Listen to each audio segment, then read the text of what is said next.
A group of doctors and consultants have written a number of published letters saying that they don't accept the cause of death given by Lord Hutton. Their letters have made them front-page news, but have not drawn an official response from the government.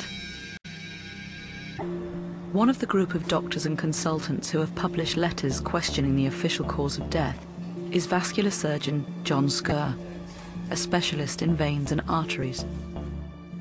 I personally don't think I've ever seen anybody die from wrist injuries.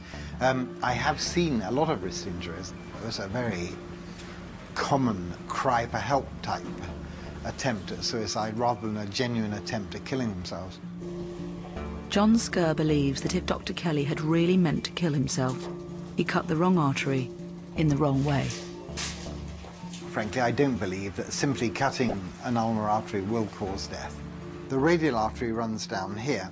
The ulnar artery runs down this side of the wrist. The ulnar artery is relatively deep, and to get the ulnar artery, you would need to cut in that sort of direction, which is an unusual way of holding a knife. The body has a lot of self-defensive mechanisms. I mean, as you know, if you take a knife and cut your finger, you don't bleed to death.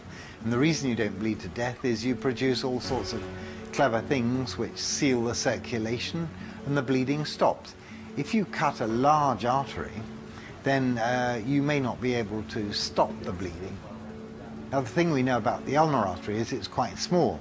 And so if Dr. Kelly had cut it cleanly, it would have gone into spasm and it would have, probably oozed for a little while, trickled. He might have lost a few hundred mils of blood and then it would have stopped.